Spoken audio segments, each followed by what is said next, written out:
Hey everyone, how's it going? Welcome back to another Walking Dead The Ones Who Live video. So I want to talk about the ending to this show here and sort of put a theory out there as to how I think it's going to end. And then, it's been a while since I've been able to do like a theory video on something like this for like a finale of The Walking Dead. So we'll see in just like over a month, once the next 5 episodes air, if I end up being right or not. So before we go any further, obviously make sure to be a subscriber if you do want to get all my Walking Dead content like this. Episode 2 is airing this Sunday. So I will be doing a review, a breakdown of the entire episode and all of that. Obviously, a trailer breakdown for episode 3. There'll be a lot to talk about, obviously. I mean, there's so much to talk about right now. I have a lot of ideas throughout the next week. So again, if you want all of my Walking Dead content, then definitely make sure to be a subscriber. But let's actually get into what I wanted to talk about here. So the ending to The Ones Who Live is something that a lot of people are wondering about. How do you end all of this here? Is this story the end of Rick and Michonne's story? And that is something that a lot of people have just been debating for a long time, as well as I have been. How is this going to end? Is this just a 1-season thing, or are they doing more? They originally announced it as a limited series, but over time, it really did start to, it turned into being a little bit more open. Denai Guerrero was asked about that. I believe it was last May. It was an EW article that was posted recently, but I believe that they were asked a question in the interview last May during filming of a scene that I think is going to take place in episode 5. And she said something like, well, we'll see where this lands. And then Andrew Lincoln was like, joked around about Rick's death in the finale, and then said something afterwards about, I'm just open to ideas. I'm open to working with great people and this and that. And so he just wants fans to be happy and all that. So it really looks like, I think they just want to see how this show was going to do. They want to see how people respond to The Walking Dead after years of being away, right? Because they know generally how the other spinoffs are doing, but how are they going to respond to Rick and Michonne? And I think that's kind of what they're waiting for now. Obviously, Gimple, the showrunner, is very, very open and said that anything is possible. He even said, even if Rick dies in the finale here, anything is possible. So I think AMC, they're all just kind of waiting. They announced it as a limited series because that's just kind of what it is. And so we'll see how this ends here. But I think they want to see what the ratings are going to be. And I think they're all just kind of waiting on that right now. So, I've always said for the longest time that the ratings don't really matter for The Walking Dead right now. And that's really true, I feel like, for the other shows, because I think they will just keep continuing, doing those stories. But I feel like for The Ones Who Live, it does actually really matter. So this is important because it does affect the ending, right? And we'll come back to this idea here at the end. And now let's focus on what the ending should actually be. Really, it comes down to, I believe, the option of, does Rick just leave the CRM or stay? I guess there is a few more options than that. Obviously, Rick could just die, but I just feel like, he was killed off already. Technically, like to everyone else, they thought he was dead. So for him to die here and not reunite with Daryl or anyone else, I feel like fans would just be so upset about that. That would honestly be a really bad ending. So I just don't think they're going to do that. So it really comes down to, does he just stay at the CRM? Does he escape? Does he actually make it away? Or is he forced to stay there? I don't think he's going to be forced to stay there. I don't think they'll do something like that because that's kind of already the beginning of the show here. But also the circumstances around that could be different, so we'll see. But I think Okafor's dialogue in the first episode is going to play a role in the finale here. And I do believe, and this is sort of my ending theory to The Ones Who Live, that Rick will not escape the CRM. He will choose to fight back with Michonne and change the CRM for the better. Because Okafor says, and I talked about this in another video, but I actually rewatched the episode like just earlier today, and there was a lot of dialogue that Okafor was saying, and I made a lot of notes of it here that really, to me, is just like, I could totally see this happening in the finale. It's going to be in episode 5 or in episode 6. There's going to be a moment where Rick and Michonne can actually get away, and then he's going to be hearing what Okafor, just was saying to him in general. It's going to be a flashback thing, or maybe it's just dialogue that's sort of playing over it or whatever, and it's going to be these things that Okafor said. So we'll get into that. Okafor says that he believes that if they had a chance to change the world, that they would. And that was like one of the biggest reasons why he came to Rick and to Pearl, right? To have them be a part of his program to change the CRM. And it's just them that know about it, obviously. And it's something that he was working on. He even says in the episode that there's a reckoning coming and it's coming soon, right? Like there's a lot of these things that he's saying there that I'm like, after his death, and now that Michonne shows up, Rick and Michonne are just going to leave, right? Like, obviously, that's what Rick has been planning to do the entire time. But what about that idea? Like, there's almost 3 parts to the story, right? Like, there's like 3 separate groups right now, basically, in that sense. There's Major General Beale and the CRM. Like, they're the ultimate villains here. There was Okafor, Rick, and Pearl. though Rick is also kind of split between this group and also him and Michonne now, right? Which I don't even think right now he's really split between the two. I think he was before, but now that he has Michonne, it's Rick and Michonne, right? So I really feel like Rick and Michonne versus Pearl Thorne now, because I think she'll be on her own, versus Major General Beale, right? And so that's the thing, Pearl Thorne and her story. I think that, I mean, first of all, there are shots in previous trailers where we do see her in the CRM outfit, and she actually has the red stripes. So that tells me that she does actually rise in ranks quite a bit. I don't know if Rick's going to get to this point. We'll see where the story goes, but it does tell me that she's going to, right? And since she did actually want to fight back against Major General Beale, that's going to be an important thing going forward, because I feel like she'll try to convince Rick of this, right? When Rick obviously at this point has Michonne now and probably just wants to leave. The one line of dialogue though, like this is the one line right here that really told me everything. I mentioned in the other video, he says something like, everybody is your people. I think he actually says everyone is your people. So that's a big part to it too, just in terms of who Rick is as a leader, right? Just who he's been just over the years. But there's this line of dialogue here from Okafor, and which he's teaching Pearl and Rick about their goals and all that. And this piece of dialogue here is just, again, it told me everything about the ending here. He says, maybe you're asking why you can't just turn away. Sometimes one person, sometimes two, they have the power, they have the responsibility to change everything, to see it, face it, and I know you'll make the right choice. In that defining moment, you'll make the right choice. And so looking at what he said, that just, like, I really feel like that's going to be exactly what happens. There's going to be a moment where Rick is going to be basically stuck. He'll be at a crossroads. He'll have to make a decision on this, right? He'll have to make that choice of, can I leave right now? I can actually leave, or do we stay and fight back, right? And again, you just look at what Okafor is saying here. Maybe you're asking why you can't just turn away. Sometimes one person, sometimes two.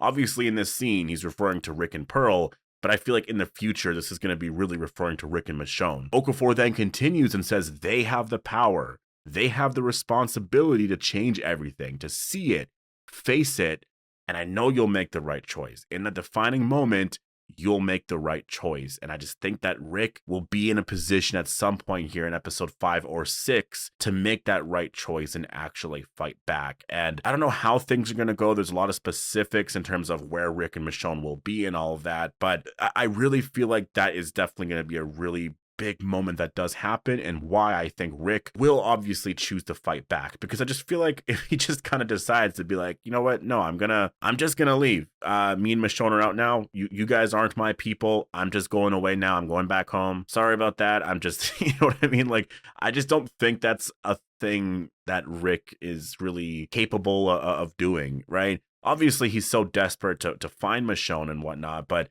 he found her now. And I think there's going to be this attempt to escape. We're going to see that over the next couple of episodes. We're going to focus on a lot of that. But I also think Michonne is going to be the one that's like, no, we do have a responsibility here to actually help them out. Like we're able to, we can actually do something here and make something really amazing out of this place.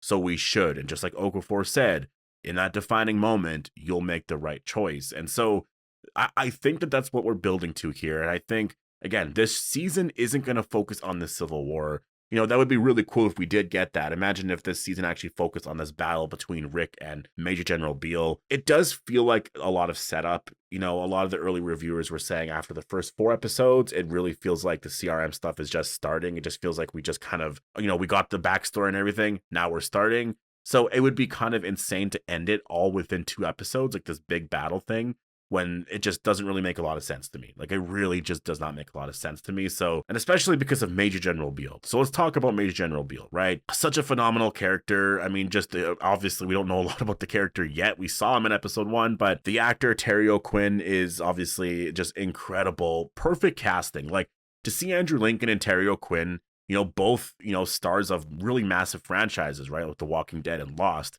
It was just kind of cool to see them both together. And I will say, after watching episode 1, in the past, I was always saying it looks like Rick does have a lot of respect for Major General Beale. I think he does, but only in the sense that Rick, I think, respects leadership in that sense. Like he was kind of brought up that way, it seems like. He was a police officer beforehand.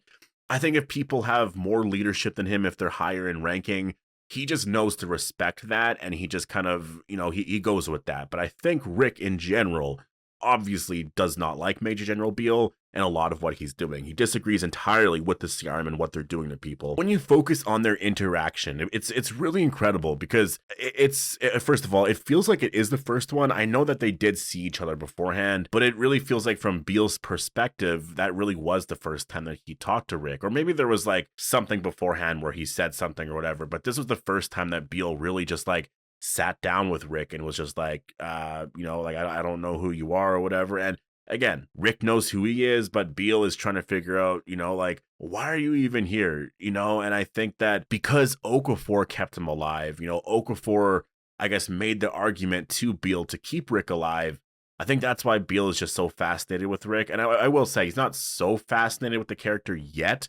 I do think as, the season goes along, I think that fascination will grow and he'll be like, okay, this person here we do have to deal with kind of thing. And I don't know where that's going to go. It depends on just like, I don't know if there's going to be a lot of civil arguing. Like, I don't know if that's where the story is going, or if it gets to a point where Beale is just like, no, I want Rick dead. Right? Like that could be the case. Or maybe again, in the finale, there's more of a civil argument about the future. I have no idea. But I think that, obviously Beale is wondering what Okafor sees in Rick. And so this conversation, it's really the start of something really incredible. He does actually question Rick about Okafor, and he knows Rick's about to lie. And I feel like that told him a lot. First of all, if Rick said something, that would probably tell Beale immediately, okay, you're not who I thought you were kind of thing. And so Beale understands all of this. He understands how things are. And I think he's planning and operating his investigation into Okafor as such. He knows that Rick's gonna lie about all of this stuff, and that's what's just so fascinating about it, because they introduce this idea here that Beale is really curious about what Okafor's planning to do, and then we get Okafor's death, right? I know people are wondering if there was something there, and I thought it too, obviously, I think I said that in my reaction. At some point, I was just like, wait a minute, why did Okafor die there? But I do think it's from Nat and Michonne, and maybe people think that Nat is like a spy for the CRM. I don't think they're going to go that far with that. So I do think Okafor's death is just going to be very, very random, basically, and I wonder how that's going to change things, though, because he's gone now, right? And this really does show, I think, the importance of Okafor's story. Like, he's not just a random season premiere character or whatnot, right? Like, first of all, he actually decided to not destroy Philadelphia. Like, there's a huge origin story here. He decided to not destroy Philadelphia and instead join Beale with the CRM. He has a lot of authority in this place here, which I think is why Beale obviously respected his wishes to keep Rick Grimes alive. And so I think that's why he's asking Rick about, what's going on, this and that. Beale probably knows that Rick is going to mention something to Okafor, right? And so there's a lot here. There's a lot to sort of unpack with those two characters, but Okafor is a really important character. Now, going back to the whole storyline that I was mentioning beforehand, like this civil war idea or this reckoning coming to the CRM, I think that this is where the season is going overall. I think the first 4 or 5 episodes are going to be all about Rick and Michonne and all that, because sort of how they've been talking about this season, it's all about Rick and Michonne and them getting together. But man, the first episode, like, it was really not about that. I mean, yes, you saw Rick struggling, to try and find Michonne, but they gave us so much information on the CRM that if the rest of the season was just Rick found Michonne, now they're trying to escape and eventually they do, that is just like, I'm very confused about the premiere afterwards. Like, you gave us so much information there that you're just choosing to ignore that now. That doesn't really make a lot of sense to me. So I do think that that's probably what we're building to here. Okafor's dialogue, like I mentioned in the beginning of the video, I think is going to come back in the future here, maybe in episode 5 or 6.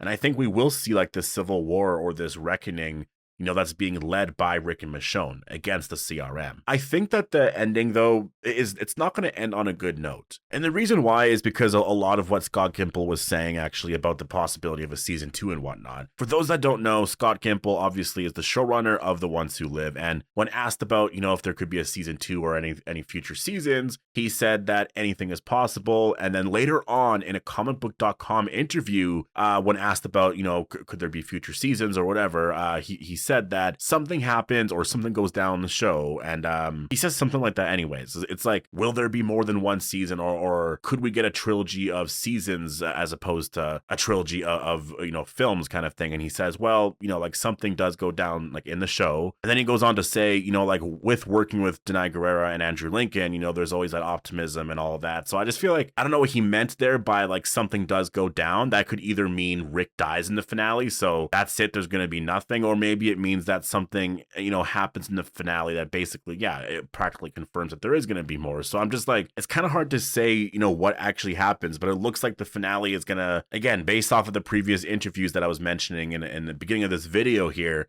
I think that it really does depend on the ratings for this show. I think that if this show is a big hit for AMC, there will be another season. If not, I still think there's a chance, you know, because obviously they're doing the other spinoffs, which that's the thing to me. Like Daryl Dixon and Dead City did really amazing in terms of ratings. It was like the #1 show on AMC Plus and all of that. And that beat like the final season of The Walking Dead. And the ratings were just like really incredible for the show and whatnot. And obviously it airs in I don't think it's airing in Europe, or maybe that's just AMC Plus. Maybe it's still airing on cable in Europe. I'm not entirely sure, but I know that there are issues with AMC Plus in terms of that. So because of how much The Ones Who Live is being talked about online, because it's just trending everywhere, like everywhere you look for The Ones Who Live, it's everywhere. I think that already tells us that this show is already, in terms of ratings, much bigger than Daryl Dixon and Dead City. And so I think that there's a good chance that we could get a season 2, but as Denai Guerrera said before, you know, when asked about this, we'll see where this lands. And so that's why I kind of think that because there's this openness, you know, it's not so definitive, like, nope, it's just one season. Because remember, with World Beyond, it was very definitive. It was like, nope, that's it. It's just 2 seasons. There wasn't even a possibility of like a season 3. When asked about any of that, they're like, no, it's just 2 seasons. So the fact that it is still so open, I think tells me that there's going to be some sort of conclusion to Rick and Michonne reuniting. There's going to be something that happens here in the finale, but it's going to end also on a cliffhanger as well. And I think that they just want to see where this is going to go. And I think it is going to end in a really crazy way where I think Major General Beale is going to win in some way. Either he destroys another community, maybe it's Portland, or just does something very shocking kind of thing that leaves Rick and Michonne stunned, right? Maybe there's a plan, again, to destroy Portland or whatever, because we don't know the outcome of that. I'm assuming it's safe as of now, but again, like something else can happen. Like it's obviously going to end in a shocking way, right? And so my theory is that this show is going to end with Rick and Michonne deciding to not leave, not go back to Alexandria. I really feel like they're going to have a chance to go, and that could be a part to it, right? Like they might actually have a chance to go back, but they're going to be like, no, we want to go back and actually fight because of what Okafor said in episode 1. I don't think all that's going to be ignored here. And so I think it's going to end on some sort of cliffhanger like that with maybe Major General Beale, I don't know, doing something really insane. And then it just leaves Rick and Michonne absolutely stunned. And then maybe we see Morgan in a post-credit scene. That would just be like that's my dream. Anyways, post your thoughts down below. How do you think The Ones Who Live is going to end? Hope you guys all enjoyed the video, and I'll see you guys in the next one.